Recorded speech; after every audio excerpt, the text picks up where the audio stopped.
What's up, War Report family? I'm your host, C Dub. Today, we give our final thoughts on SEC Media Days. Mike G and Ike Jones will talk about how they voted as it pertains to the SEC voting. And we look ahead to a very busy week in recruiting with Big Cat Weekend this upcoming Saturday. All that and more in the latest edition of the Weekend Tailgate. This is the Weekend Tailgate. Brought to you by Golden Cast Iron. C-Dub. Ike Jones. Be Will. Mike G.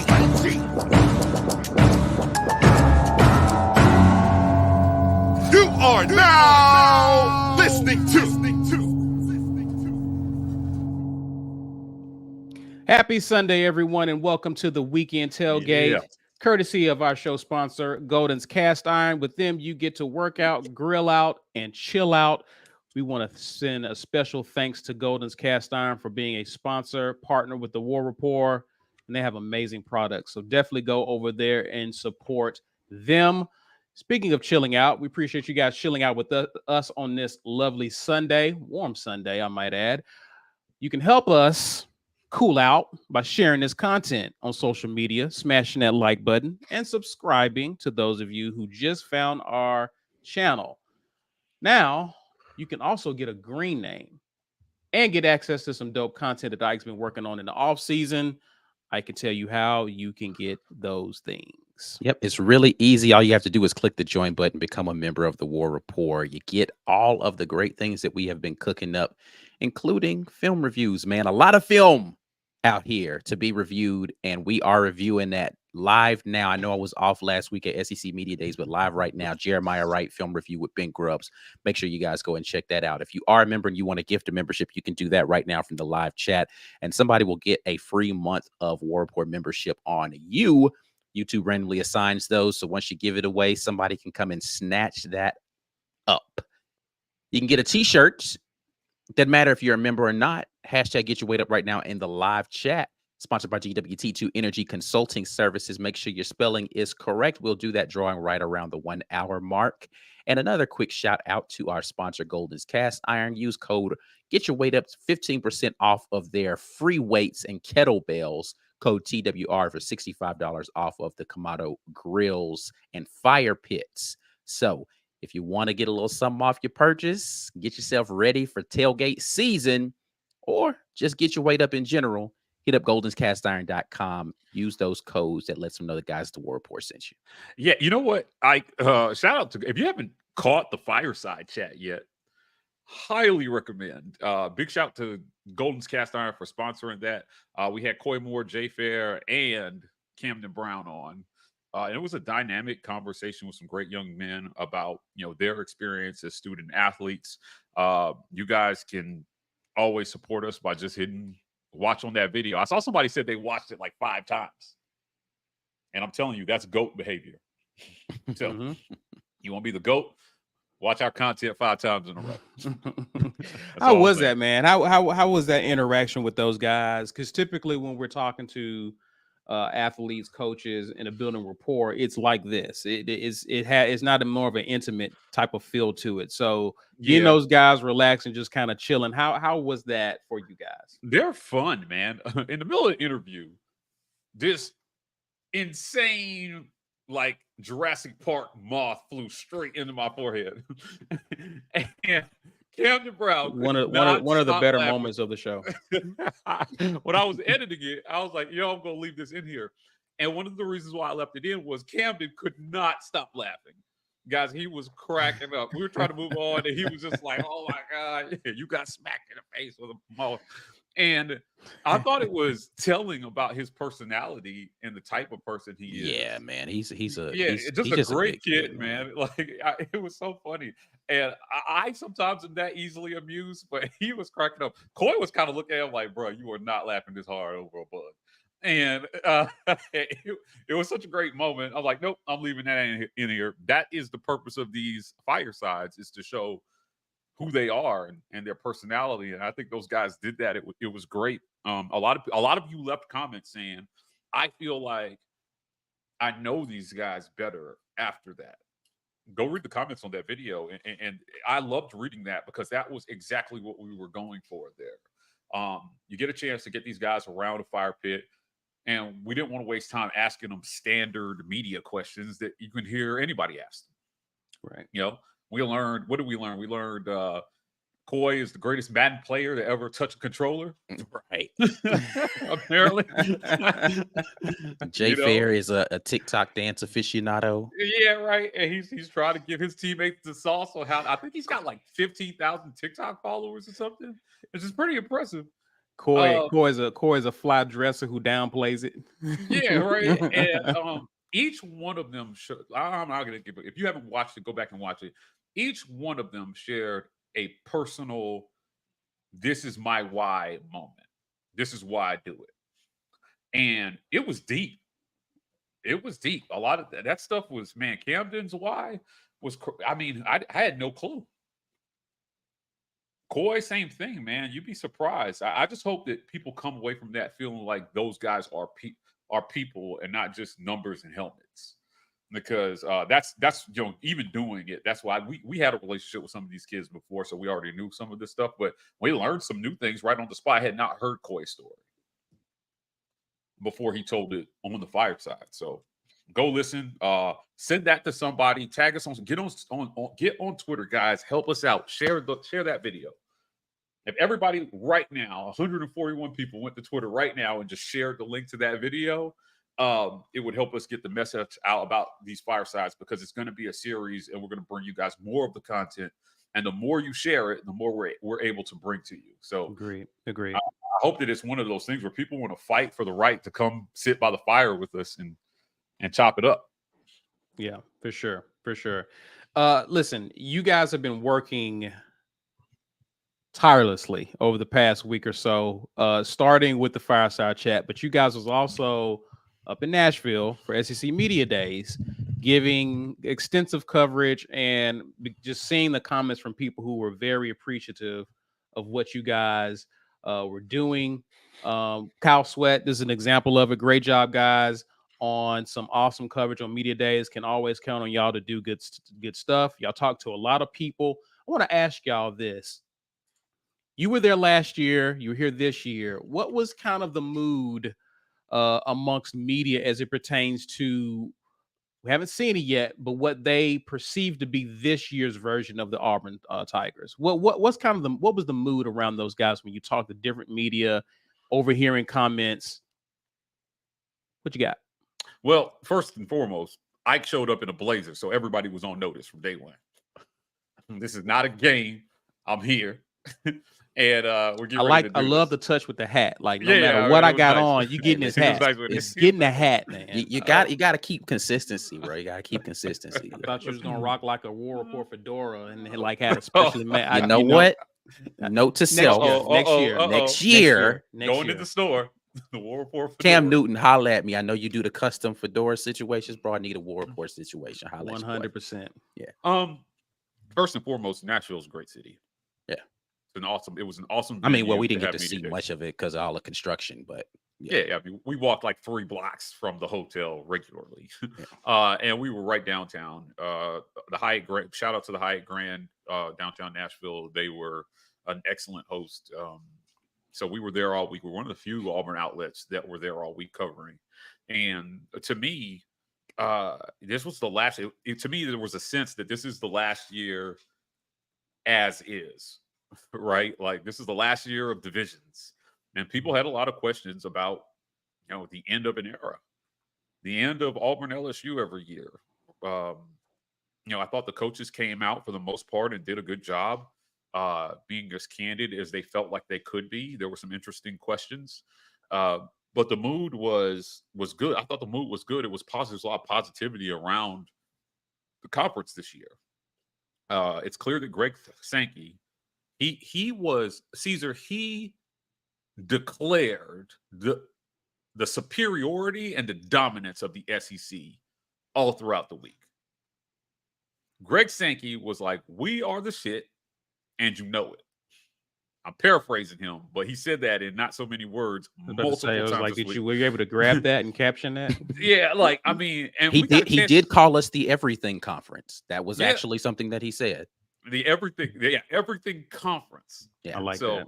So you're welcome, Greg. Right. From the everything school. But he sat down with us and he gave Ike and I a couple of off the record comments. Yeah. But I mean, Greg Sankey is a spectacular commissioner. And I think that the excellence the conference has displayed is in direct correlation to excellent leadership. I think he understands college football. I think I have a good idea of where sports in general is going. I think he gets it. And I think he gets to stay on top. You have to evolve, and you have to evolve first. So that evolution is what I thought we saw on display last week in Nashville. It was the evolution of a conference that has been ahead of the curve for 3 decades. 3 decades of killing it. Man, and Texas and Oklahoma joined, and it's only going to get better. For Greg Sankey. He used the term super conference multiple times. Go listen to those interviews, man. He talked super conference. And he talked about NIL. He acknowledged that NIL has not become what they intended.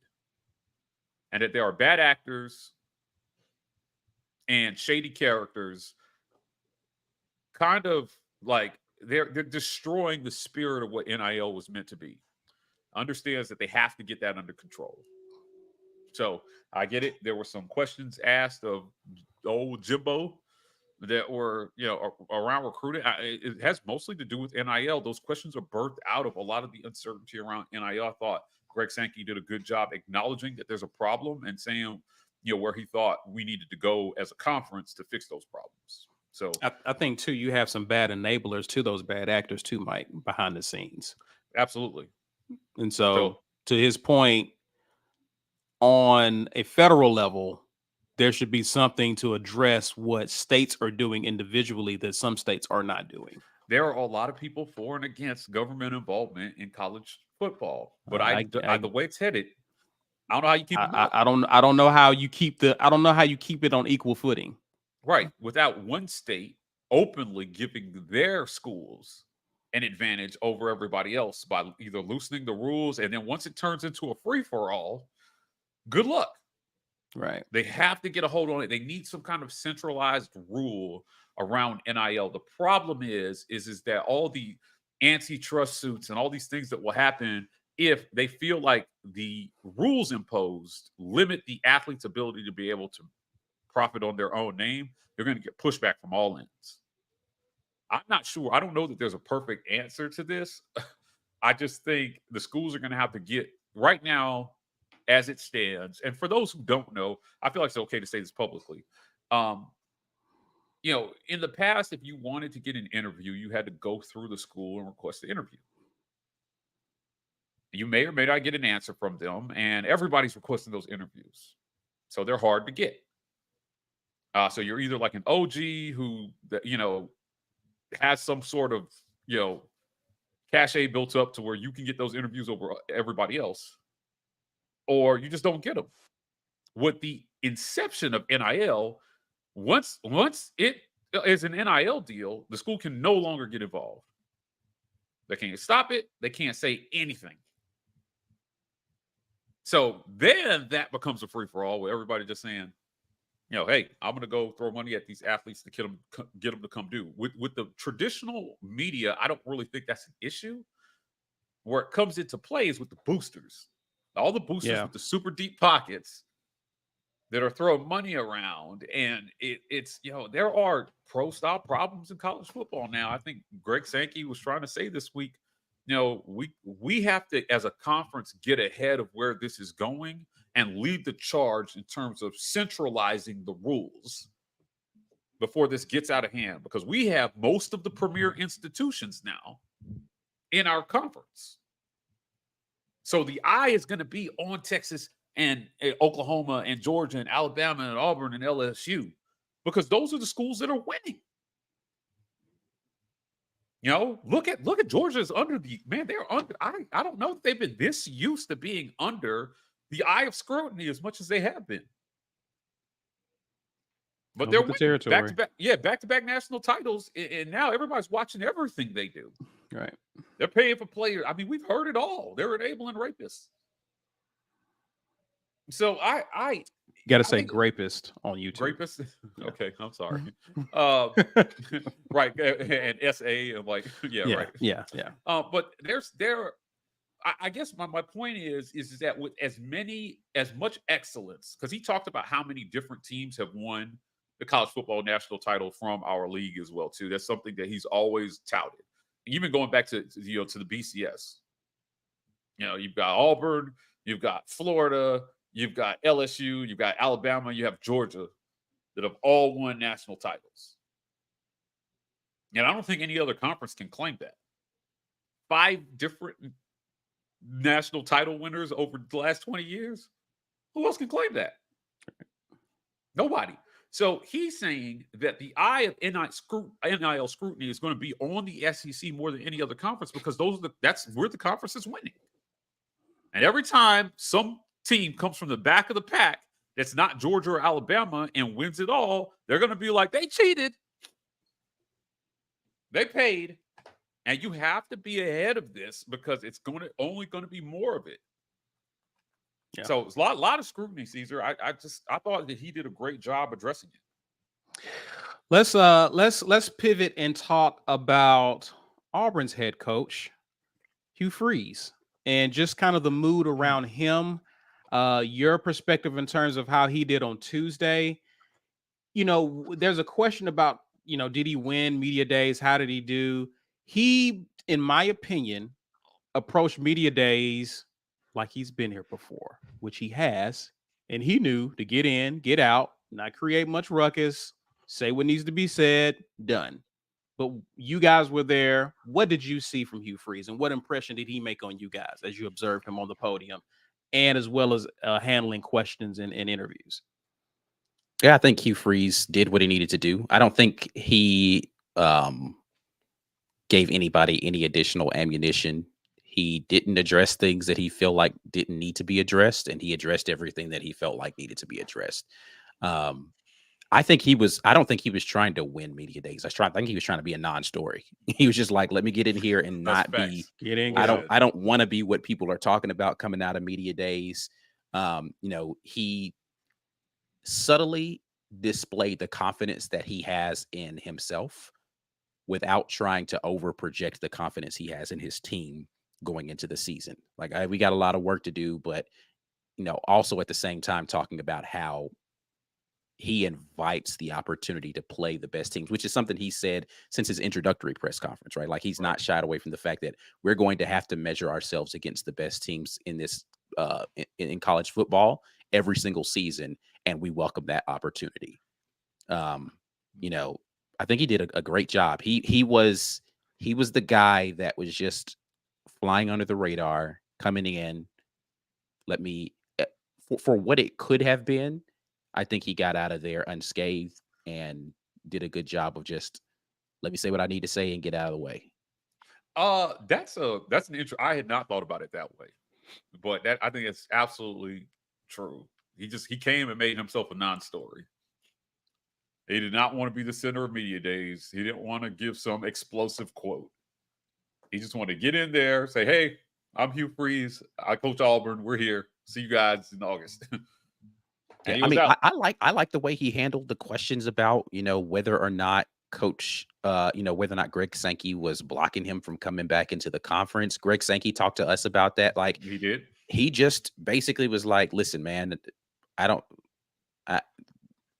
everybody deserves a second chance. Like, he's rehearsed his rhetoric around this whole thing very much, and his answers have become very standard in regard to questions that he knew. He came prepared, in other words. Like, I don't think the only question that I think made him take a second thought was when he was in the small room and somebody asked him, I think it was about Ole Miss, and how that whole situation was going to be. He's like, I hadn't really thought about it that much. It's been a while since I hate those questions. And, he's like, well, I think about it, a little bit more. Like there were very few questions that made him pause and think about no, the question was more specifically about like, is it harder to do this restart at Auburn than it was at Ole Miss, than it was at Liberty? And he started giving his standard answer about, the first time at Ole Miss, they hadn't won anything. Liberty, we're making the jump up. And then he's like, with the Auburn situation, and he thought about it for a second, and he said to himself, like, well, listen, it's probably harder than I thought it would be, because you think to yourself, Auburn, it's going to be easier, more research, and it's like, it's actually been really difficult.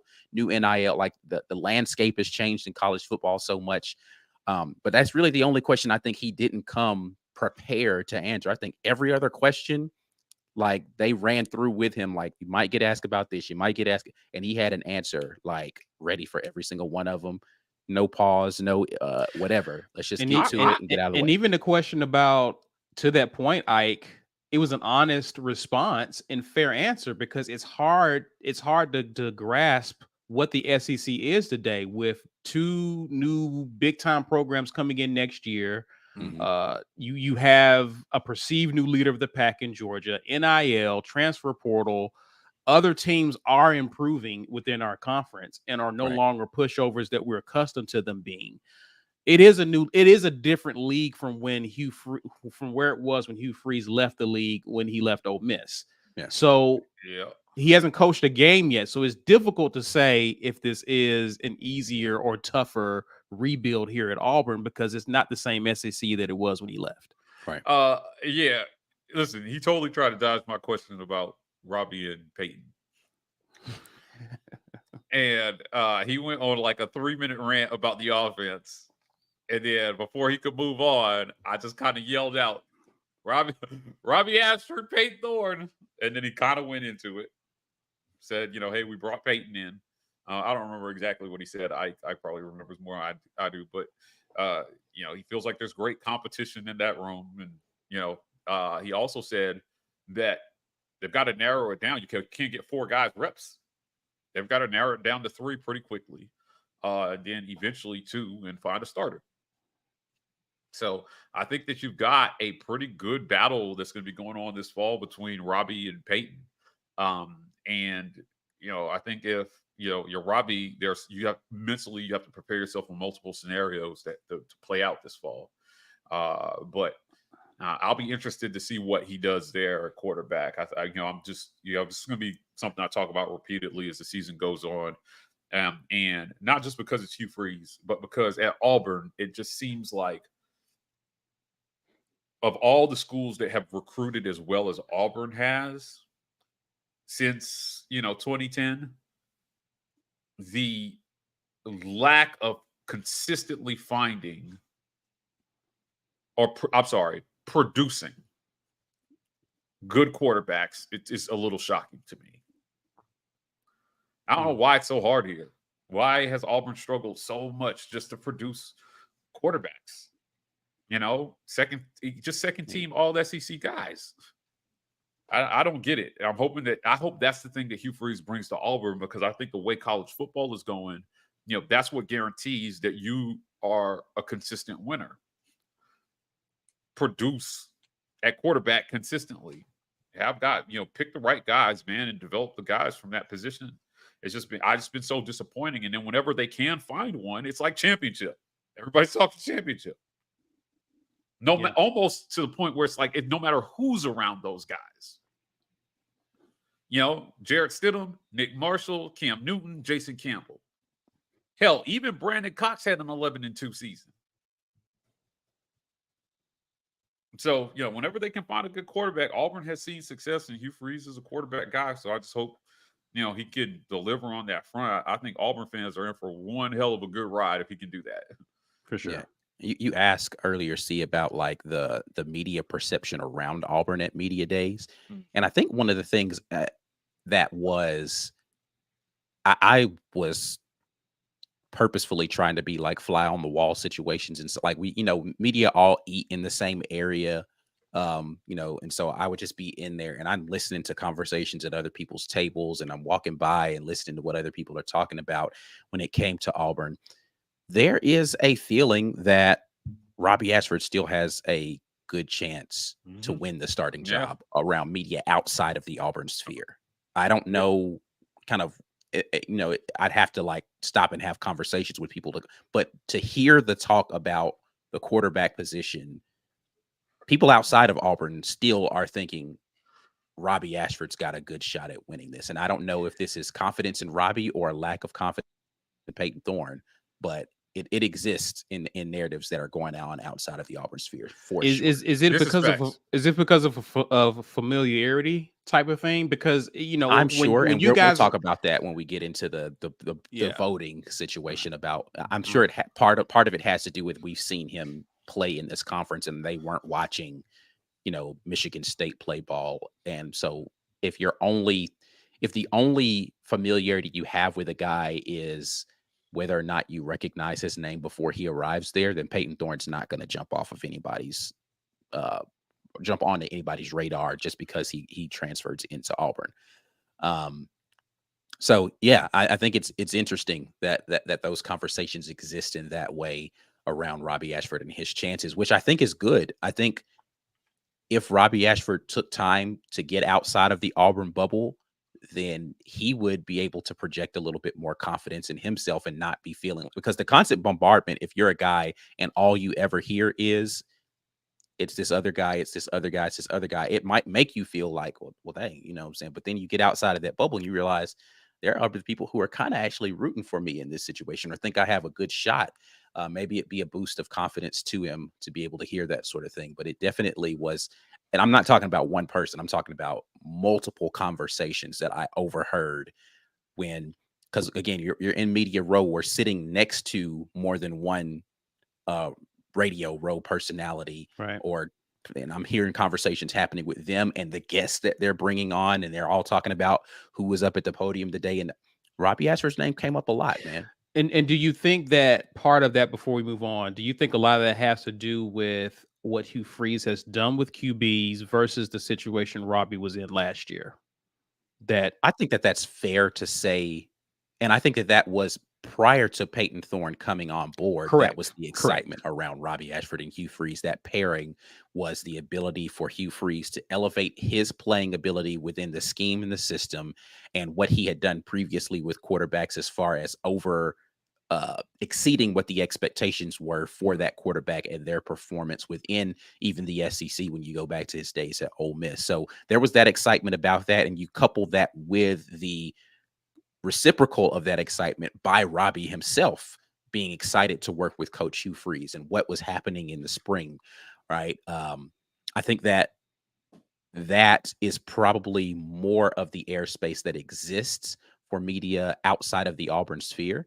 And then you haven't seen Peyton Thorne in this system on this team. You've seen Robbie Ashford SEC games, go out there and perform, and you know what he can do on the field. So the last perception that you have of Peyton Thorne is a kind of struggling offensive Michigan State team. And you have Robbie Ashford helping to get an Auburn football team and offensively in gear with the way that he's able to utilize his legs. And then you couple that with the excitement around Coach Hugh Freeze and his ability to get quarterbacks in the right way. I think that all of that is like a cauldron of, we're expecting a lot of big things from Robbie Ashford potentially. I guess you got this Peyton Thorne guy, but I don't know that he's the answer. Right. Part of my question about quarterbacks was about the truncated time frame that Peyton Thorne has to make up ground from the spring. That's what I was trying to get him to answer. Like, how hard is this going to be, man, for this kid who essentially is coming in the summer? And we've heard he's done some good things, but let's not pretend like he doesn't have a significant amount of ground to make up. Right. Sure. And I've given my thoughts on Peyton Thorne. I'm just saying, I think you can say that while also acknowledging that he's got a very large hill to climb in terms of the system. And, Holden and Robbie were in it all spring. That's definitely an advantage for those two quarterbacks. Yeah. So, I think what makes this competition so interesting, Mike, is that each QB has his own hurdle that he has to overcome. Exactly. Right. And the fact that with Robbie is going to be leadership. Throwing the ball consistently. You know what I mean? And like these are things that he has to overcome. With Peyton, the offense, the speed of the game at this level. You know what I mean? So like everyone has their own hurdle, and who overcomes their hurdle first in time for the season to start. I personally, I just think Big Ten football is slow and boring for the most part outside of Ohio State. And I'll put Michigan in that boat too. It is slow, boring football. And the SEC is advanced, high pace, hitch in the face, rock solid, futuristic, whatever other adjective I can't muster up right now. It is football, baby, at its most advanced level. And Peyton, you're going to have to advance your game as well, too, to play this conference. Damn it. You just out walking here for the Big Ten. I don't know why. Just slow ass. I don't know why.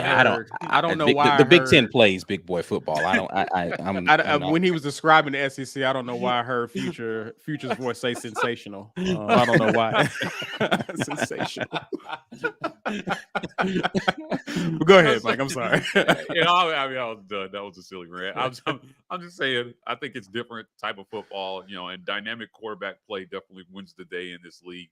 One of the things that Hugh Freeze did mention was he talked about the patience that fans need to have with him. Impossible.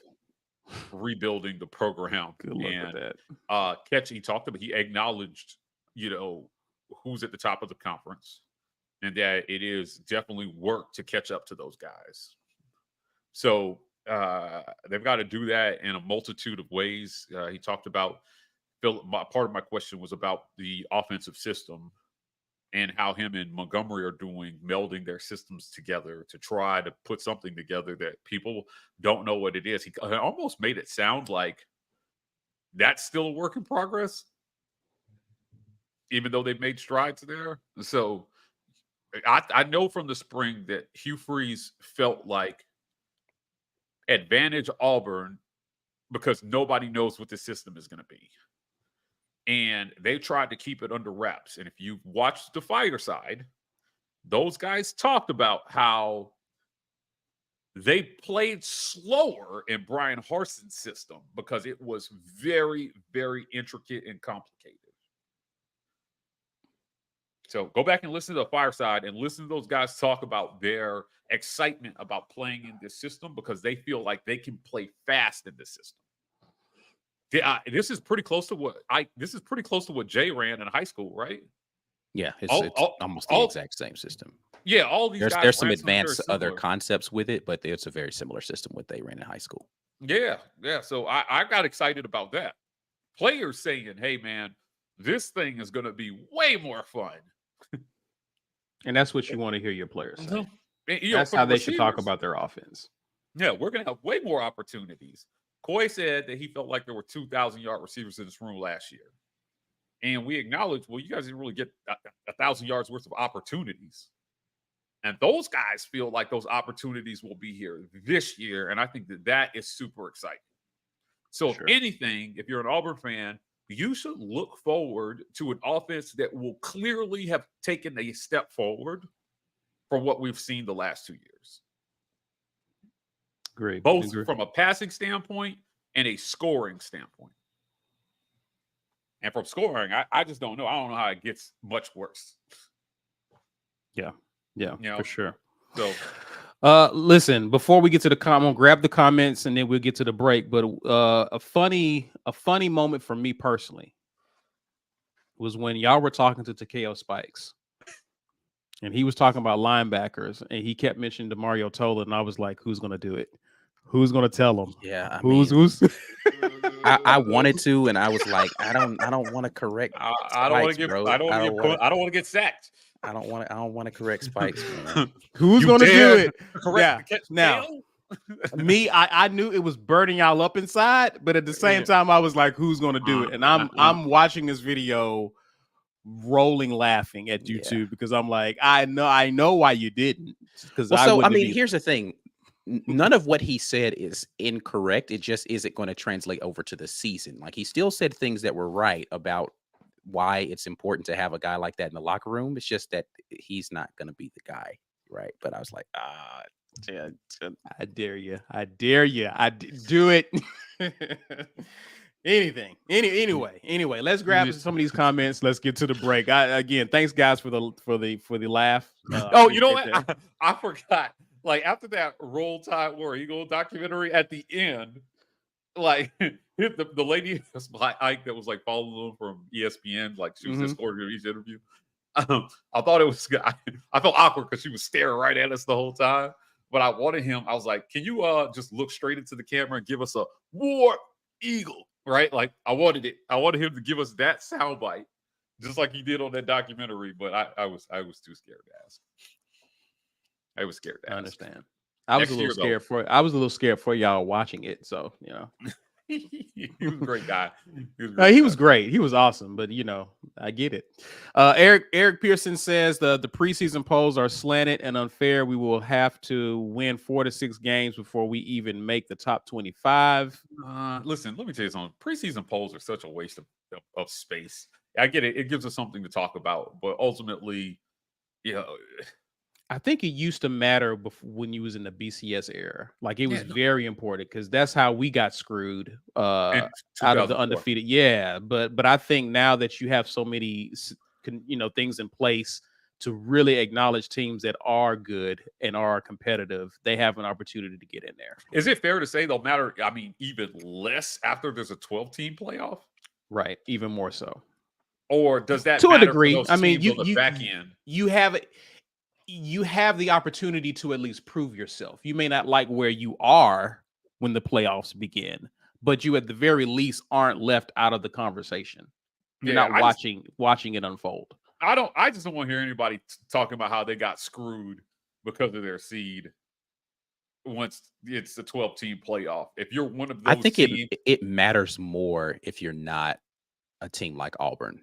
Right. Like, we can just play our way into it, right? Regardless of what the poll is. Like, if you're in like Cincinnati or something, if you're in the ACC or you're in the Big 12 or the Pac-12, your preseason stuff, because you have so few opportunities to prove it on the field.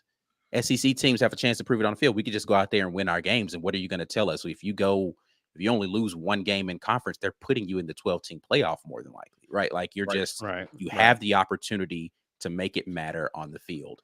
For teams that are outside of the Power 5, or even if you're in non-Big 10 SEC Power 5, that's where it matters, I think, a little bit more, because there's not much that you can do to play yourself into position. So if they don't have you in high regard to begin and you play yourself out of that, there's not much you can do to play into it.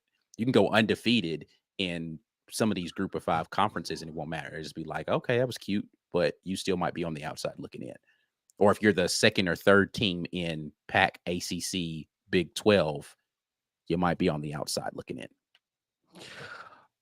I'm going to grab this one. Some of these comments are kind of related to record. We'll talk about that in the next segment. Daniel Moultrie says, everyone talks about who won media days. What about who lost it? For me, to quote B. Will, it's got to be Jimothy. Yeah, listen, man.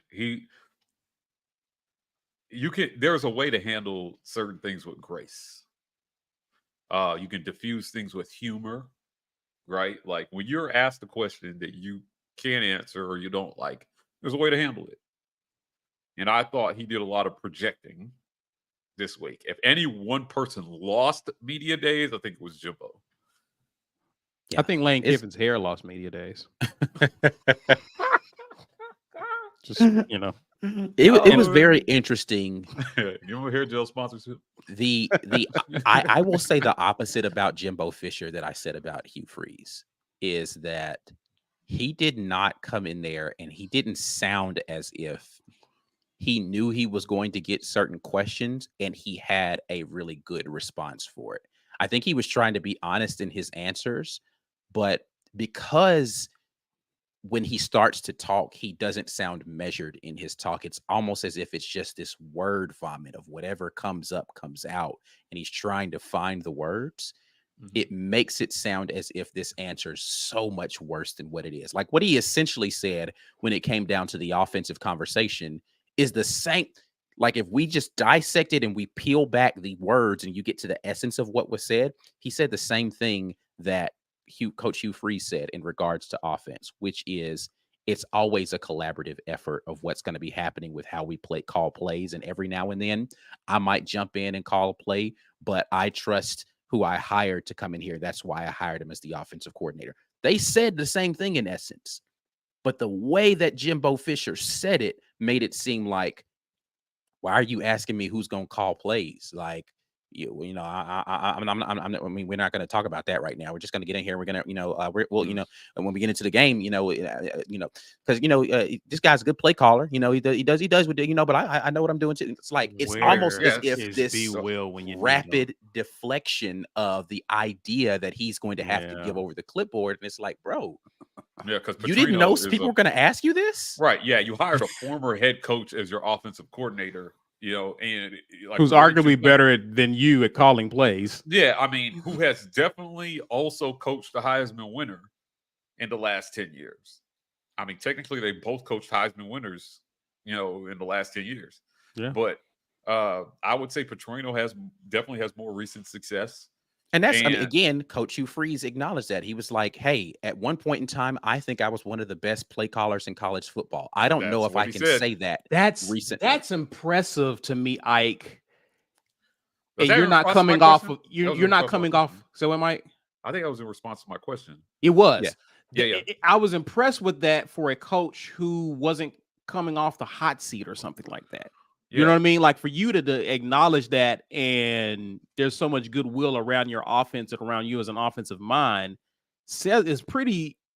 That's pretty telling. He came prepared to answer the questions he knew he was going to have to answer. I don't feel like Jimbo Fisher, if he came prepared to answer that, the spotlight ruined that man. Because when he got up there in front of that mic, behind that podium, and in front of those cameras and lights, his answers seemed like they were just full of anxiety. Like, I just don't know. I was just like, yo, what are you doing? Because again, when there's really only two appropriate ways to answer that question. I think Coach Hugh Freeze answered that question properly, and I think Elijah Drinkwitz answered that question. Drinkwitz was basically like, listen, I acknowledge I probably was not the best play call. I didn't put us in the proper situations last year. I hired a guy. I'm going to let him call the plays. You either do that, or you say what Coach Hugh Freeze said, which is it's going to be a collaborative effort, but I trust the guy that I hired. Right. You don't do this whole, like, I don't know what he was. I was just like, bro, stop. You're making this worse. Caesar, do you remember that Miss America pageant where they asked, like, if you could have one wish for the world, what would it be? And she was like, I just wish we could all walk around naked. I'm the only one that remembers this. It was the I'm not, but just say world peace and move on like everybody else. Right? Don't make this a thing. Don't make this a thing. She's like, I just wish we could all walk around naked because I feel free and I want everybody else to feel as free as I can. I'm paraphrasing, but she did say, I wish we could all walk around naked. And we were at home, we were all like that's like there's a standard answer to that question. Right. So that's what I'm saying. Like there's a way to answer this question correctly. Yeah. That's not it. Went off the rails about something as simple as play calling. Yeah, but again, it's the same world piece, Jimbo. You've made this into a story for no reason.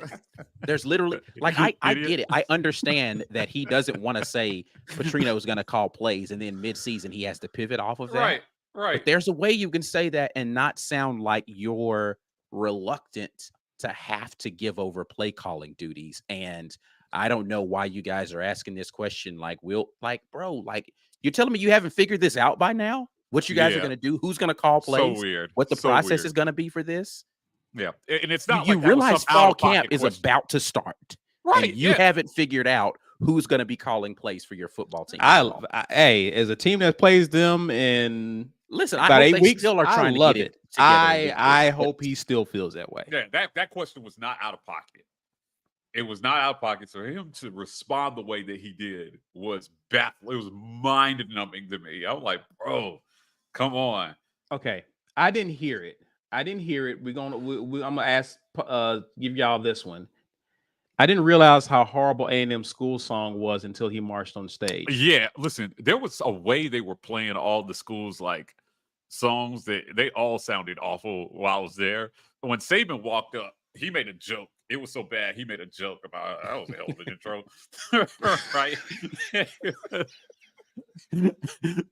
Listen, I loved Nick Saban this year at Media Days. I don't know about you guys, Nick Saban, he did a good Nick job. Saban was man, he was money, dude.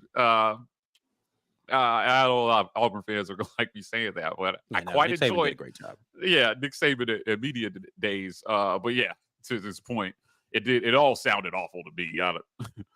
I just didn't even Fair know. enough. Yeah. Fair enough.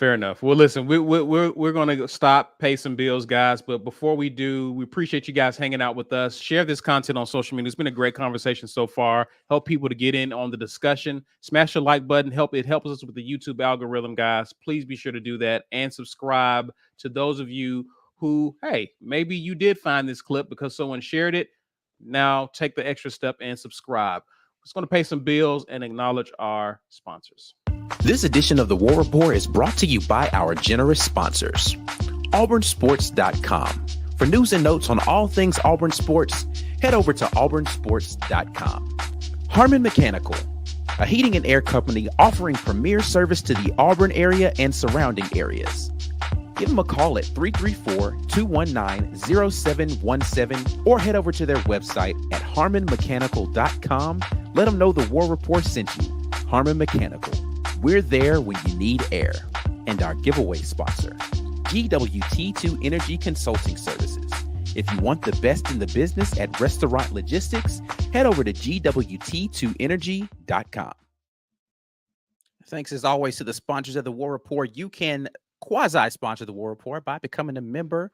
Your monthly contribution is what keeps us doing stuff like traveling to media days and traveling to cover the team on the road. We got to be able to, fund our operation. You can help us. And in return, we give you great stuff like amazing insider content. And we got a lot of that coming up this summer, as well as leading into the season, including ticket giveaways, including some insider chats that we're going to be revealing later on. You guys get special access. Those of you who are at the Media Days live stream that I did, I think it was Tuesday night. Appreciate you guys jumping in right there. Members only stuff. Listen, man, we're going to continue to give you guys great opportunities to interact with us. So hop on board as a member of the War Report. If you are a member and you want someone else to experience that for a month so they can see what they're missing out on, you can gift a membership right now from the live chat. And we appreciate everybody who continues to do that. Nobody's done it so far today. I don't get to shout anybody out for that or any super chats. You guys just like, nah, man, it's the end of the month. I ain't got no money for y'all today, but it's all good. We appreciate you for tuning in. You can still get something though. Hashtag get your weight up right now in the live chat, sponsored by GWT2 Energy Consulting Services. We have a War Report t-shirt we're going to be giving away here in about 20 minutes, I guess. Make sure that you get your spelling correct and be present when we do the drawing. We'll give that away to somebody here in the live chat.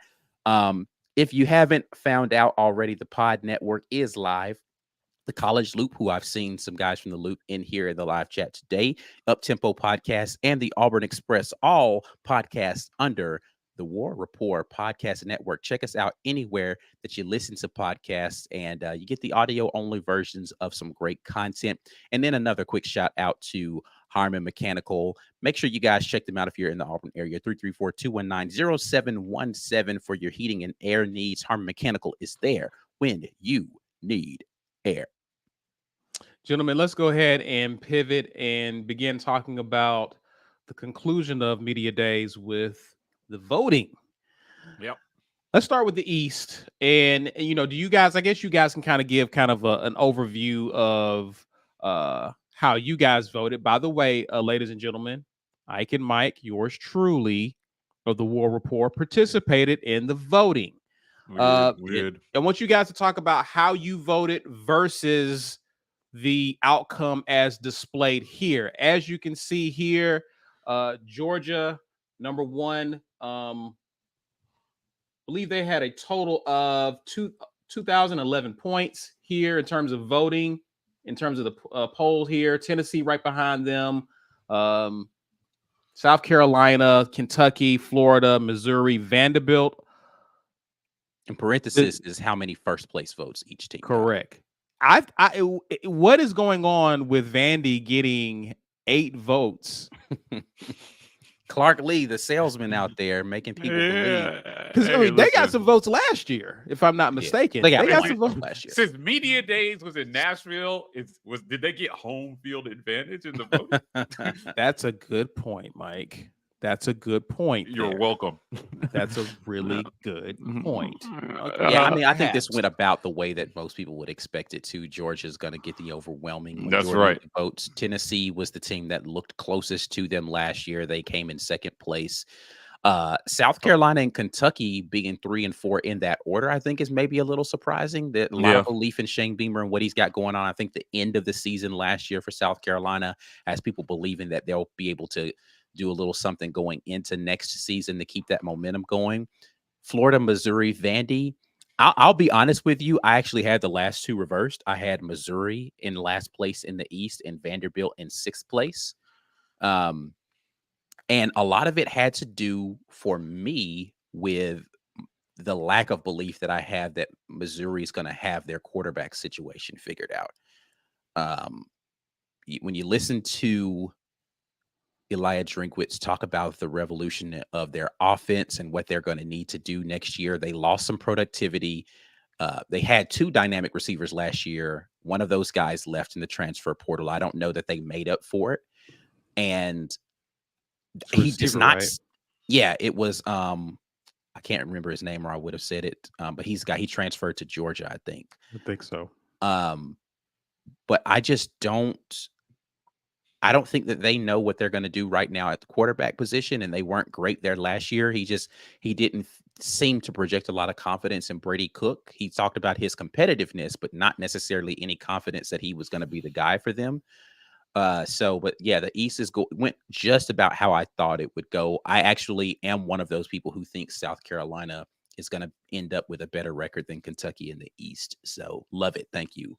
Dominic Levitt, I see it in the comment section, is the guy who trained for Missouri. But so yeah, I think this is about what I expect it to be. Yeah, look, man, Billy Napier has a tough job. So, middle to bottom of the East is about where I would expect them to be, and man, next year, it only gets worse for him if he's still there. But I'm just going to focus on the top. Georgia, Tennessee, I think that's what it's going to be. It's going to be, can Georgia continue the excellence they've displayed the last 2 years, both defensively and offensively? I thought last year's national title is one of the better teams in the last 20 years in all of college football, with Stetson Bennett throwing for over 4,000 yards and having a shutdown defense. I mean, they were built to win every type of game. So they could win a low scoring or they could win a shootout. And I think that there's some expectations that will continue based on the high level of recruiting that's been going on there. But Tennessee and Josh Heupel, man, watch out for him. Does Joe Milton take the next step at quarterback? And can he make him into an all-SEC performer? If he can, I don't think you can overlook Tennessee at all. After that, South Carolina being in 3, it just kind of shows what the perception of the job that Shane Beamer is doing there. To be above Kentucky and especially Florida, South Carolina, Southie, wow. Traditionally that's not the way it goes. So this is about what I expected. I'm with Ike. There's nothing. A lot of people will focus on whatever 8 votes that Vandy got, but ultimately you see it doesn't change anything. None of this changes anything. Vandy's still last in the conference. And I think that they'll win some games that people don't expect them to win. If you listen to our girl Brandy Mack, she told everybody to take the over on Vandy last year, and she's saying the same thing again this year. Take the over. I think it's at 3 games, something like that. I don't remember. Yeah. I mean, something like that. Yeah, it was like 2.5 last year. Yeah, so I think it might be 3 or 3. 3, yeah. But she's saying take the over, and I'm like, hey. I said when we were picking that I thought Vandy might be a little tougher than some. I do think I think that Vanderbilt's going to have a decent team this year. I think they got some things figured out at the end of last year. They're going to have to, the quarterback situation again for them. I don't know that AJ Swan is a world-beating quarterback, but I don't think that he's a guy that's going to put them in a bunch of bad situations. And they lost some dynamic playmaking athletes on their offense. So they're going to have to figure out where that's going to come from, right? Like Mike Wright was a lot of flash for them last year. And I think he helped make up for some things in the absence of AJ Swan in some spaces, but which I still don't understand why he transferred to Mississippi State, but whatever. Maybe he just feels like he'll be the incumbent after this year. But yeah, I think Vanderbilt's going to be a better team than people assume that they are. And I think that Clark Lee is projecting the right amount of confidence to his team about what they can do. So Thanks. if they don't make themselves bowl eligible this year, I'd be surprised just based upon what I feel as if they are attempting to get done. And I think that's one of the things that people think that they can get to 6 wins is actually this year. So Right. So that's the East. Let's take a look at the West. As you can see, it's Bama followed by LSU. A&M comes in at 3rd. Ole Miss 4th. Arkansas 5th. Auburn 6th. Mississippi State at 7th. Ike, how did your poll look compared to this? Is it do you agree with it? Did you agree with it, or do you have it a little differently here? I mean, I was definitely a little kinder to Auburn in my poll than this poll has, right? I mean, of course, you know my feelings about number 4 on this list, and I think number 3 on this list is way too high. But outside of that, that's baffling to me. I mean, I understand they've got a bunch of talent on that team, and this is the Petrino effect. I think people think that Bobby Petrino is going to come in and he's going to do something to be able to revolutionize where they were offensively from last year. So, yeah, I think I had that's probably the biggest changes is 3 and 4 would move down and I'd move Auburn up a little bit. I don't remember exactly where I had us on ours. I think we were 4th or 5th in the one that I put on there. I actually might have put us 4th in my West. So okay. Third, you said 3rd was who? I don't remember who I had 3rd, honestly, but okay. I definitely did not have Texas A&M there. Yeah. Did I miss the outrage for Auburn getting 4 votes? Did I miss that? Was there outrage? Well, I'm just saying, like, there was definitely outrage over Vandy. I don't think anybody seriously thinks Auburn is going to win the conference, right? But they got 4 votes here from somebody. I again, same energy I have for the East. I think you look at LSU and Alabama at the top, and consider this: LSU beat Alabama in overtime last year. Right. They won by 1 point. I think they won by 1 point overtime last year. And they returned their quarterback. They are the defending West champions. Alabama loses a Heisman winner. They probably got more questions on offense because of their quarterback situation than they've had in God knows how long. And definitely the last 8 years, I would say, going back to Blake, whatever his name was. Sims, yeah.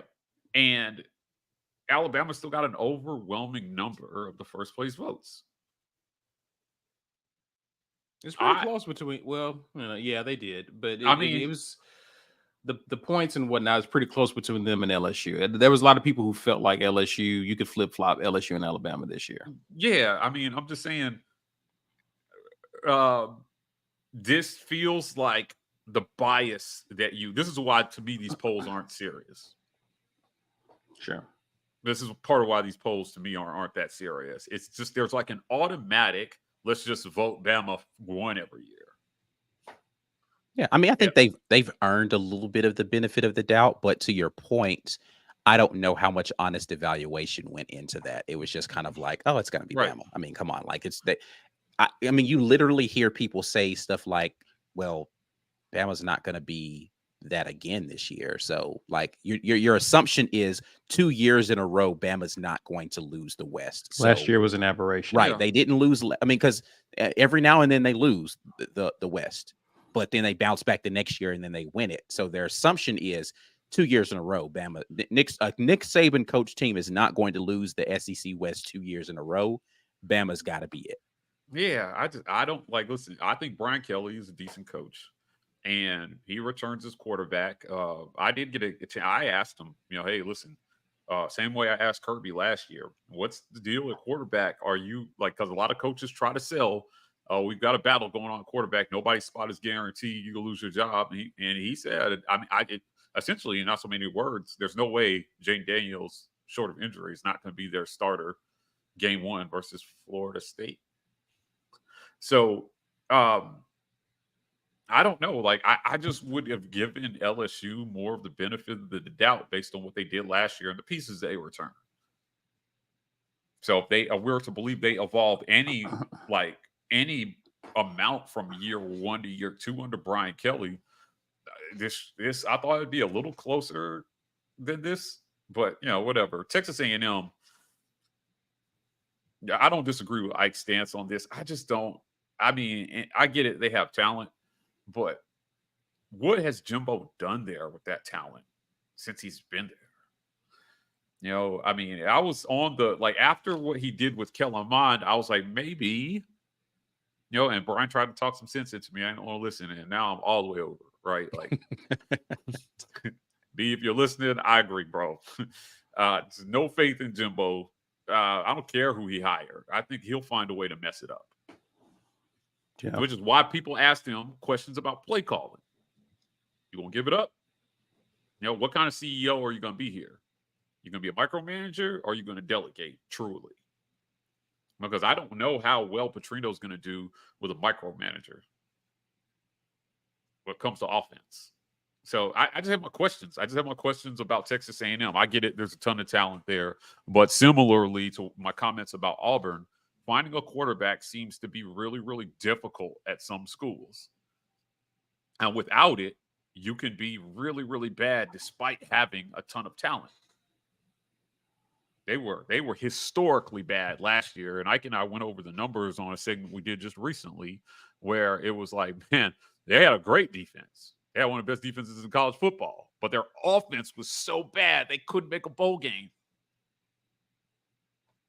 Yeah, and again, I think that's what leads to the confidence in Texas A&M. They feel like Bobby Petrino is going to come in and fix the offense. The defense isn't going to get any worse, or they're going to, if they do take a step back, it won't be significant enough, and they'll win more games. I just don't know that I'm as sold that the offense is going to come together as quickly as people think. I think they're going to get some early season magic, and people are going to be like, "See, I told you, Petrino." Middle of the season, people are going to start figuring it out. And it's going to be interesting. And they aren't sold on who their starting quarterback is going to be yet. Yeah, but who's the returner? What was the kid's name? The quarterback, Connor Wigman. Yeah. But they still have Max Johnson returning as well. That's right. And so I think, I mean, if you listen to, again, Jimbo talk, Jimothy thinks that there's a competition to be had there. And Max Johnson still has an opportunity to be the starter for that team. He likes what Wigman brings as far as his arm talent. But I think that he prefers what Max Johnson brings as far as his decision making. Again, I don't know what the answer is. If you look at just that, I think that there's probably a struggle between who they want to be the starting quarterback. I think that if you look at Petrino's quarterbacks, Wigman probably fits the profile a little bit more. A guy who's a little bit more athletic, a little bit more arm talent, maybe not the most, risk averse quarterback in the world. Because Max Johnson just doesn't like to take risks. Like he's not, if he throws it up for grabs, it's because he's getting a lot of pressure and he's prone, like most quarterbacks, prone to just pressure in his face. Let me just get rid of it, throw it somewhere. But when he's got time, Max Johnson's a really good quarterback.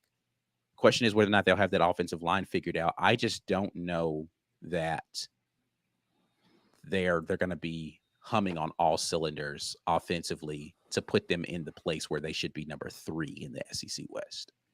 Yeah. Mike, where did you have Auburn? Middle of the pack.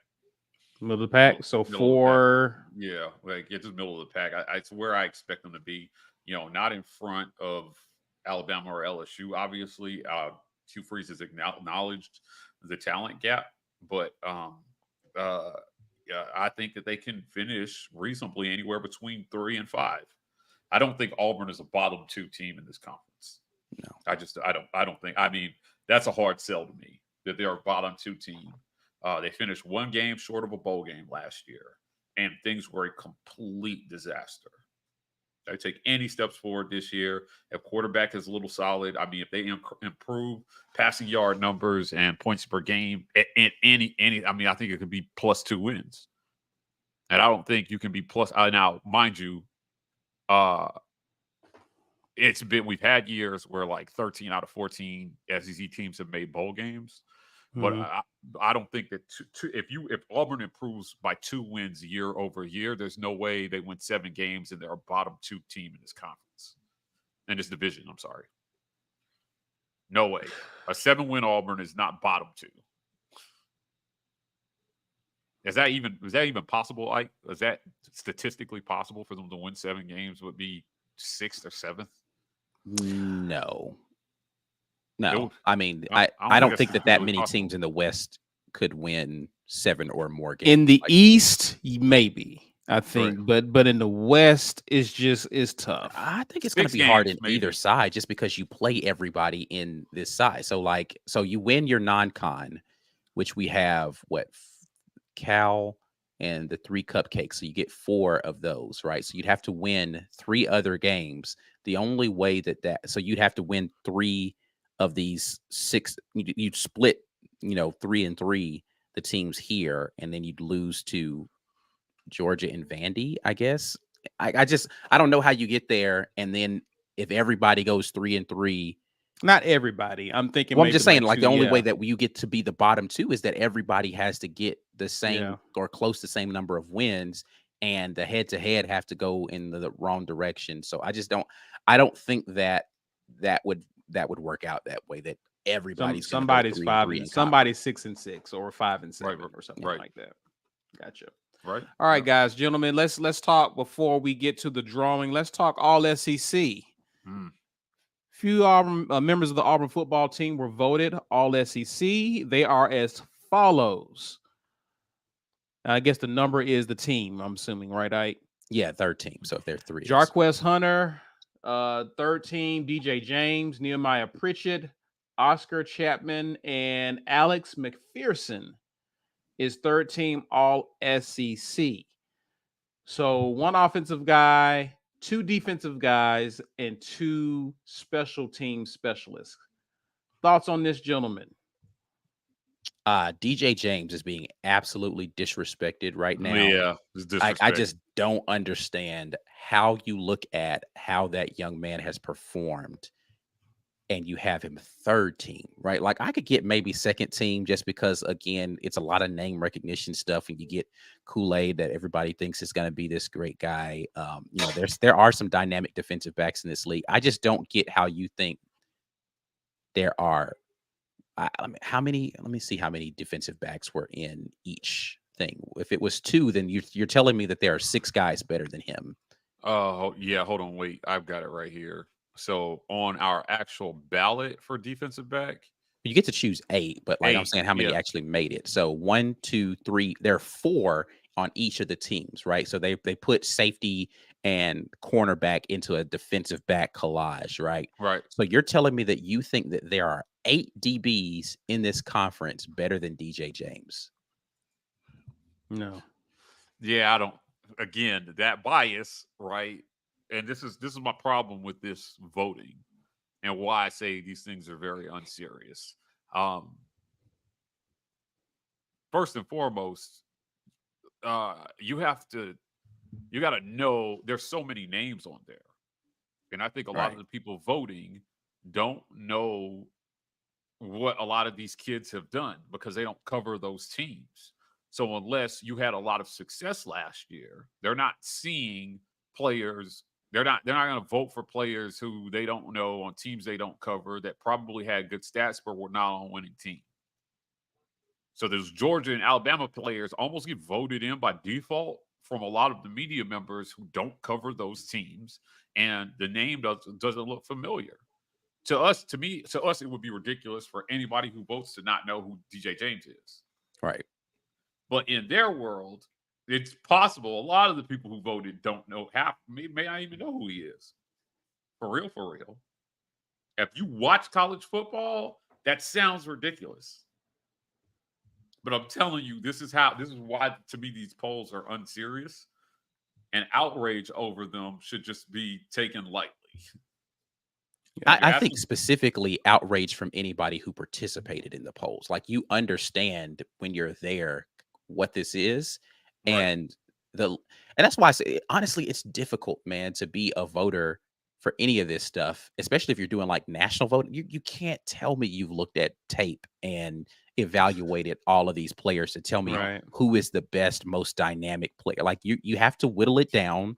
And so this is how I approach things. You look at the statistical data to get yourself a smaller sample group who, according to statistics, performed the best at that position. And then you go and evaluate those guys on tape to say who was the best of the best. But if you're just taking names that you recognize, and those are the guys that you're using it's like, well, I recognize that guy. I don't even know who that kid is. Like, you didn't have to vote the first 30 seconds the darn poll got to you. You could have gone and looked up some of this stuff and made a very serious analytical approach to this. And I just don't think the vast majority of the people there were over 1,000 people who put these votes in, went and actually did that. They just didn't. And so when you see this stuff, and now that I kind of get a peek behind the curtain, I don't get as mad at this stuff as I used to. I'm like, what? This is ridiculous. What are you saying? I don't know anybody who is as serious as some of these people claim to be could look at DJ James and say there's 8 DBs in this conference better than him. Facts. I don't know anybody who's as serious as they claim to be could look at the running backs and say there are 4 of them in this conference better than Jarquez Hunter. I'm going to be honest with you, and I have been a staunch defender of this young man. I don't think Nehemiah Pritchett is one of the best 16 DBs in this conference. I just don't. Like, I think he's a good player. I think that he's a serviceable second guy on your feet. I just don't know that he is better than some of the other people who got left off of here for defensive back. Alex McPherson, I think he's going to be a phenomenal kicker. Hugh Freeze is over the moon about this young man. He's like, oh, we actually got a kicker this year. You haven't seen him kick but like 3 times. Yeah. I here's how I feel. If you're going to be outraged about people voting for Vandy, I think you should have more outrage for the people who just automatically vote Alabama in every year with no thought. And case in point, I don't even think Keontae Scott was on the ballot. Wait. No, I don't even think he was on the ballot. Was he? No. He was. He definitely was. Was he? I don't remember whether or not he was on there. I'm looking at my ballot. I put him on there. Okay, I'm not looking at my ballot right now. Yeah. So I mean, I put him. He wasn't on there for specialist, and correct. But he was on there for defensive back. Was Batee even on there for specialist? I can't remember right now. He definitely was too. He voted for him on there too. Yeah. So I was just like, it's kind of, it gets to be ridiculous sometimes when I look at this stuff, and I'm just like, I don't know that you all are as serious as you take yourselves. You take yourselves really seriously, but I don't think that you're taking your job. And I guess that's my question. Are they really like, I don't know. It's almost like fill out this survey. Okay, whatever. Well, here's the thing, and I don't mind. I don't think this is anything that we can't share. If you get a credential to media days, you got this ballot. Mm-hmm. So I'll say that if you got a credential, you got this ballot. Not everybody that gets a credential is a media personality. There are cameramen, there are sound guys. Everybody got this ballot, man. So it's just one of those. Once you, like Ike said, like we used to be so outraged before we started voting in it, and then you start to realize when you look behind the curtain, oh, okay, it doesn't really change anything. I think I have more outrage for the fact that you have a voting system set up that gives people really not a lot of time to do the research, because if you're there to work and you haven't previously researched this stuff, you just rely on your bias to get you through that form. I think again, you see names you recognize, or you just see Alabama and Georgia out behind. Well, you went to Alabama, so you got to be good, right? Right. Kool-Aid McKinstry. Oh, I recognize that name. Top 4. Especially if you're not somebody if you're not like Ike, breaking down film and looking at this stuff. And sometimes the stats don't even tell the truth. Right. And it's kind of like when we talked about why the other system, the media system was flawed when you're trying to vote in top teams, is you're asking people to vote in a poll where there's no chance that they can watch the amount of games as a media member to be able to vote fairly past 5. You just don't have the time. Now, the college football playoff committee members, it is literally their job to watch those games and vote objectively. Right. You have to shrink that down to a certain number of people and then give them the responsibility of doing that, taking it seriously enough to do that. So there's just a lot of people who vote in this poll who are again, don't cover, if it's not your team and you don't cover them, or you don't watch college football like that, but you're a technical person that showed up and got this ballot, that's how some of these results get skewed. Right. So, usually, to the point of this, right? Jacob Quattlebaum, who is an excellent long snapper. Right. How many media personalities are sitting and evaluating the quality of long snappers in this league? Correct. Yeah. You don't know. You don't know. Right. Yeah. Right. That's my point. My point is that you just have to not get upset about this. And if I'm a player, all that matters is how you finish. Who finished all third team, all SEC? Right. Because this isn't going to have, other than using it as motivation, it has no bearing on how you play and how you finish. You got to go out there and you got to play the games. I think Jarquez Hunter got absolutely disrespected in this. I think he's one of the better talents in the SEC, but because of the non-success that Auburn had last year, he paid for it. Right. Auburn paid, Jarquez Hunter paid for the mess that Auburn was last year. And, there were some coaches that recognized some media members that recognized he's a great enough talent. So he snuck in third team. But to me, man, I really felt like he could have been second team all SEC. There was no way he was gonna make up the ground, though, that Auburn's poor season cost him. So these polls, guys, we got to vote, because that's what we do, and it's good off-season fodder and it gives us something to talk about. But if you're a fan, I just wouldn't be too upset. It's not like the AP, where the AP poll, you've got a set number, you get invited to vote in that poll, and there's a process for choosing some of those people. And I think there are people on the Auburn beat that actually vote in the AP poll.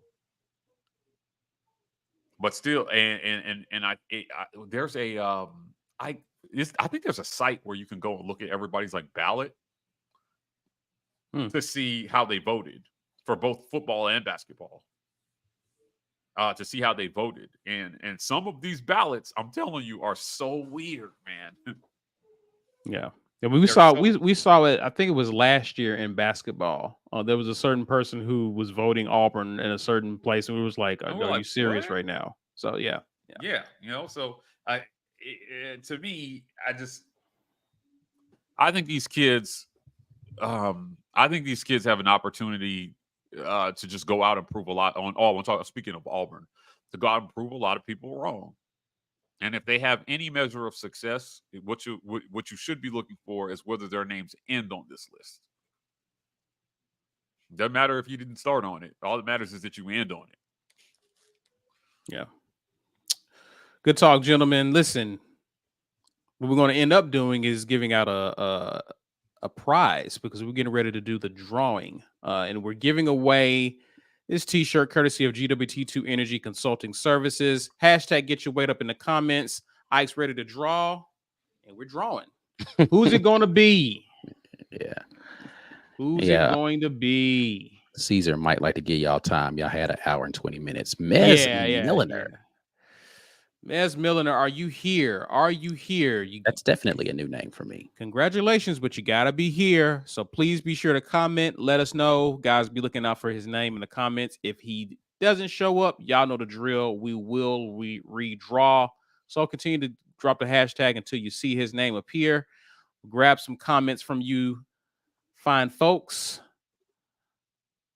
Anthony Rudd says, what's good, fellas? This is our week. As Hugh said, let's flip the script, put the conference and country on notice, referring to recruiting.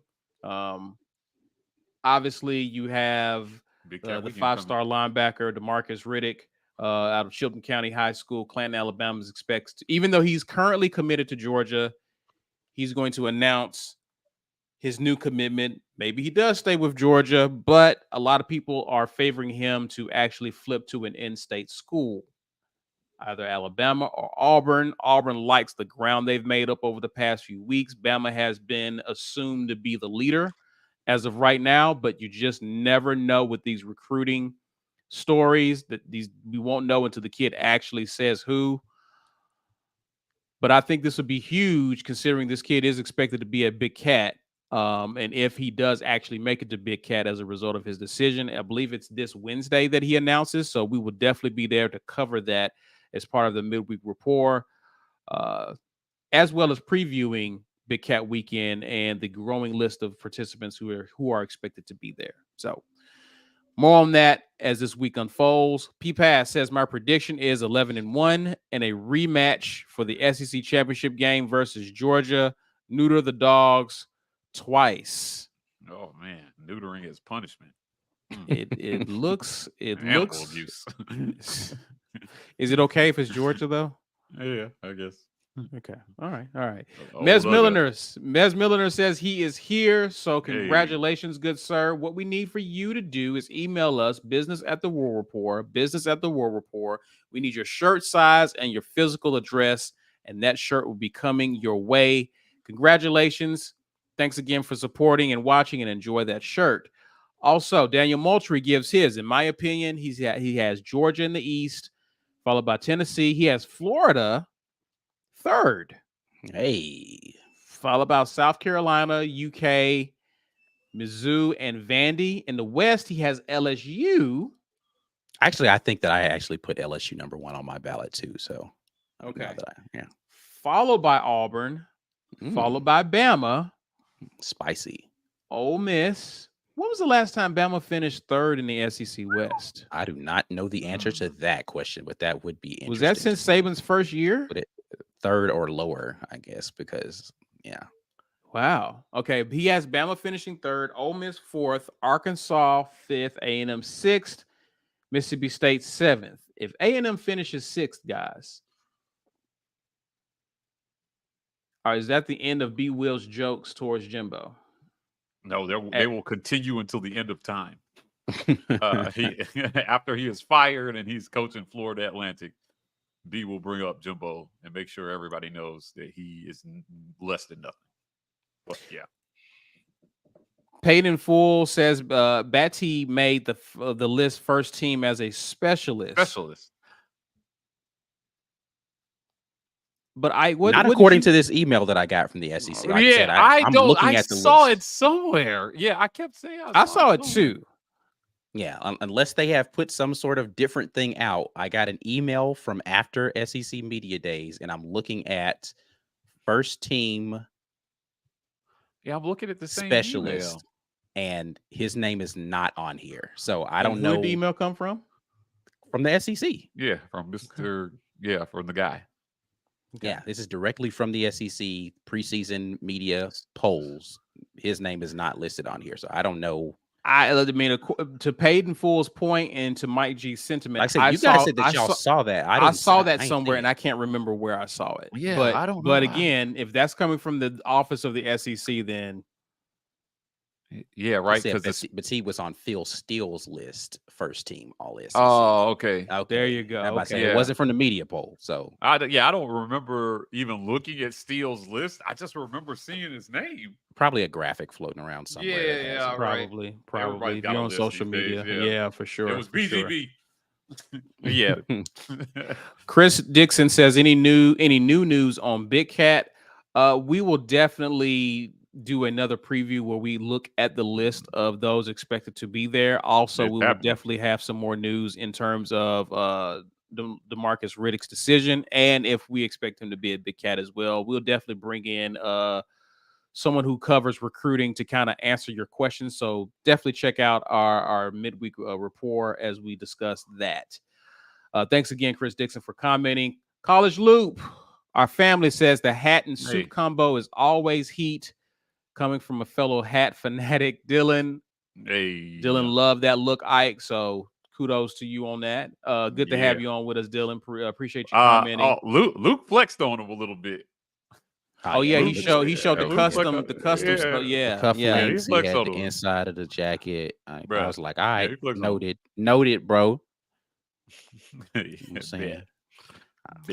P-Pass says, I thought tiki torches were supposed to repel the bugs, referring to the bug that hit Mike on the forehead. I mean, listen, it was too big. Like, I think there's like a size limit on the bugs that they can repel.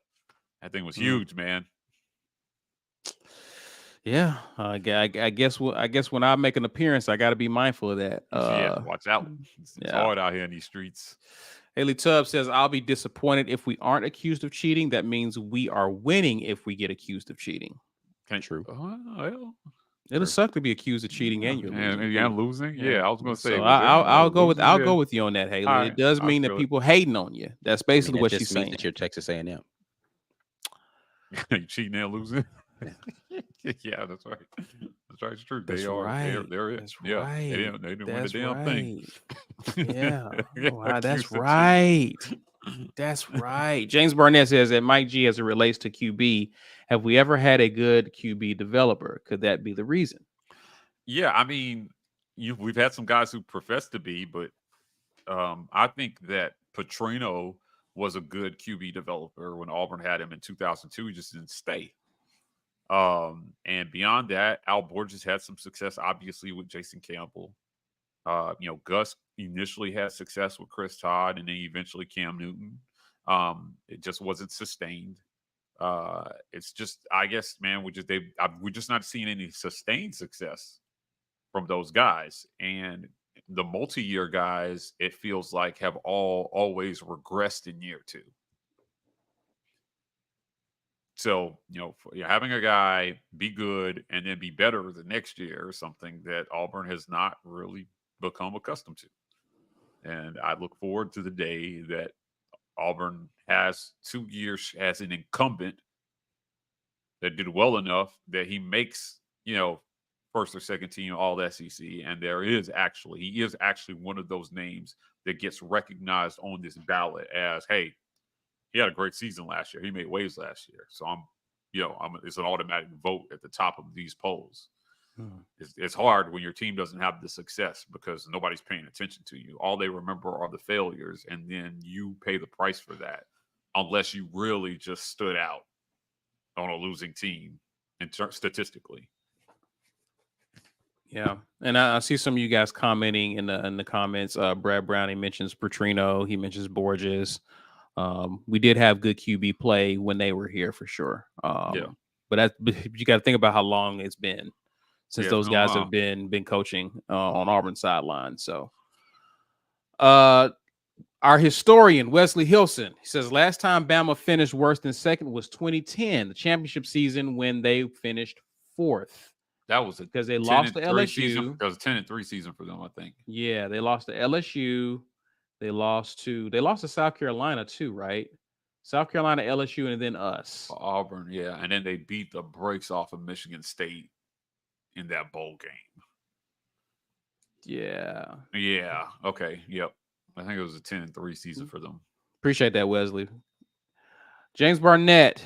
I think we already had that one there. Brad Browning says Coach Hugh Freeze definitely doesn't come off as super confident that AU is going to do well as a lot of us hoped. I think he understands the task that's in front of him, which is why he's like, hey, patience, patience, patience. Yeah, I think he's just trying to temper people's expectations. I don't think that he lacks confidence. I think he just kind of understands, right. Yeah, we could be better, man. We're not out here. If you ask me today, are we where I want us to be? No, we're not. You know, I mean, this is something I'll say. Mike and I have had caught a little heat about our statements in regard to public statements from Coach Hugh Freeze and how that affects the locker room. I think that they're in a really good place right now. Now you're not hearing Coach Hugh Freeze in front of the media as often right now. It'll once we get back into camp, they'll be having more weekly stuff, and he's really out of the outward pitch that was needed to bring guys in for this season. So you're probably not going to hear the same type of rhetoric around where we are in some of these rooms. But I think that he was doing a sell job to try to get more talent to come in for this season to compete for starting positions. Now he doesn't need to do that sale job. He's switched on to the next sale, which is we got to get better for next season as far as recruiting is concerned. And we want to get people in that space. So I don't think that Coach Hugh Freeze wants to project a ton of confidence because they haven't won anything yet. It's like, let's wait and see. Like, yeah, I could be super confident until we go out there and get smacked in a game.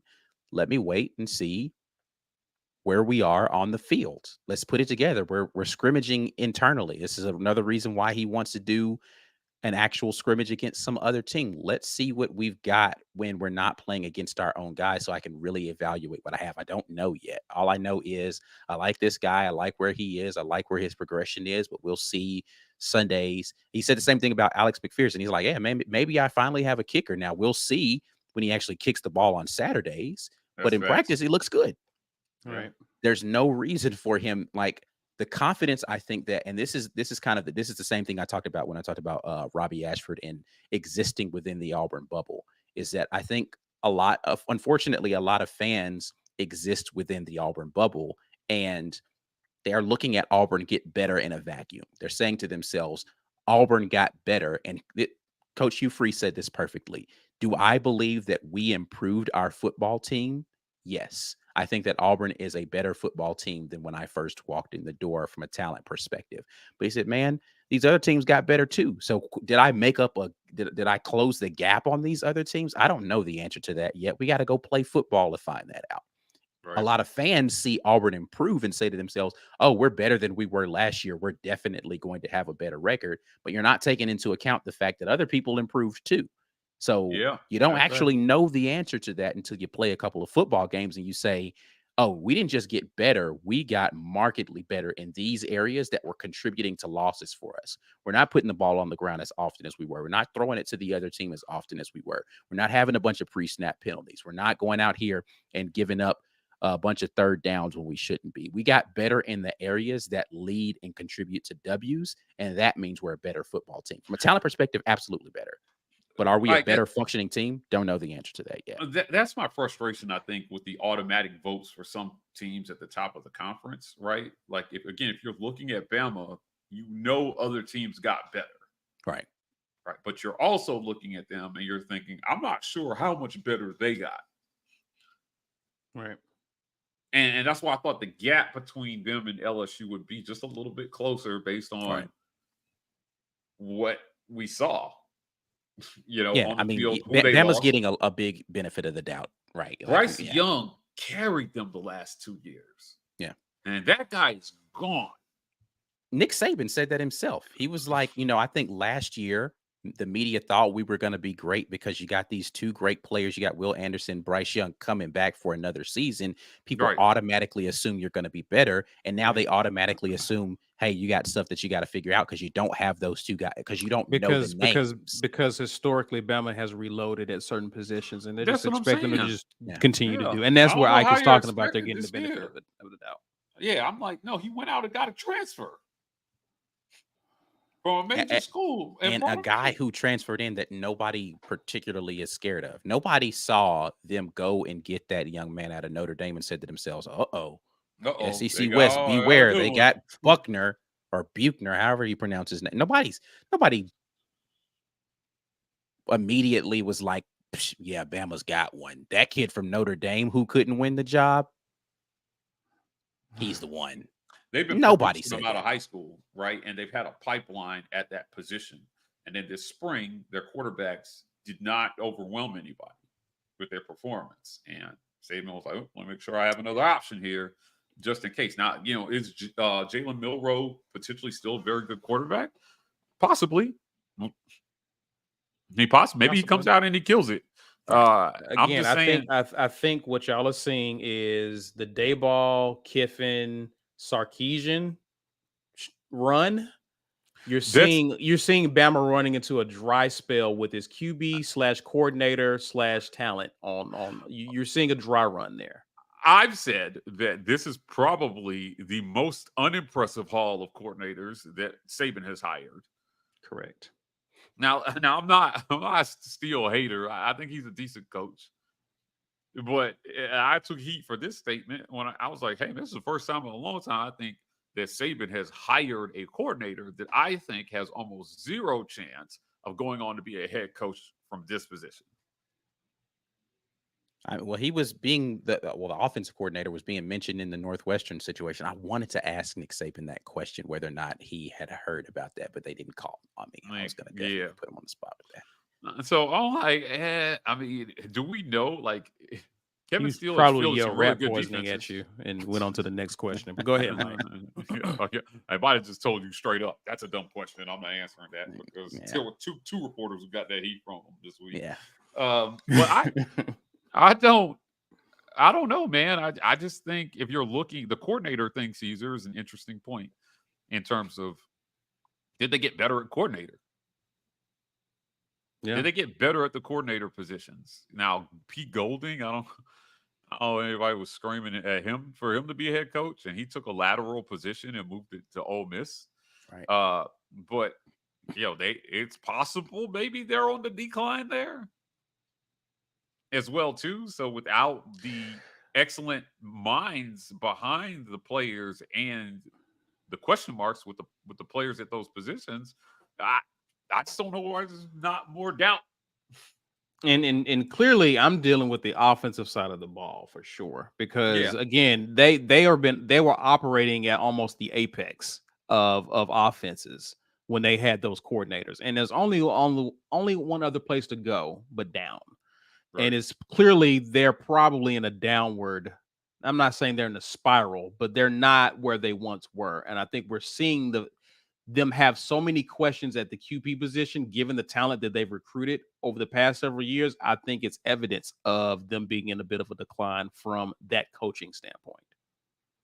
Yep. So, any other closing thoughts, guys, before we wrap up? Good show, but anything you want to leave us with before we wrap up? Fall camp is almost here. Big Cat Weekend is this weekend. Yes, sir. So, hopefully Hugh Freeze and company get some decent commitments out of that. So we'll be here if anything breaks. I know that there are some expected announcements coming in the next few days. So they've just got to keep building the momentum going into fall camp. And they've got to solidify the leadership, get the system in place. And they're only a few weeks away from game prep. From starting to have to install an actual plan to play a actual football team. And, they've got to pick a starter at quarterback. We should be hearing something soon about some of the supposed suspensions that they handed out. If those will remain in place for game one, there's some things that are going to come out over the next few weeks that we definitely have to pay attention to. So I'm ready to hear how he handles it. Hugh Freeze has asked for the opportunity to earn fans' trust. And I think at Auburn, you earn that trust first and foremost by winning. Winning on the recruiting trail and then winning on the field. And then you continue that by not doing anything dumb or saying anything dumb. So he asked for that opportunity. I think people should give it to him. There was a media member behind me after Hugh Freeze got done and walked off, loudly said he's going to be fired in 2 years. Interesting. Yeah. And he said it so loud, I turned around and looked at him. I may have glared at him, but I just thought, I don't get that energy. I don't get that energy in today's version of what college football is, where you can, we've got collectives and NIL deals and all these things. What do they think he's going to do in today's age that's going to get him fired, other than just not winning football games? I personally don't see it. And if he was, I think it would have happened already.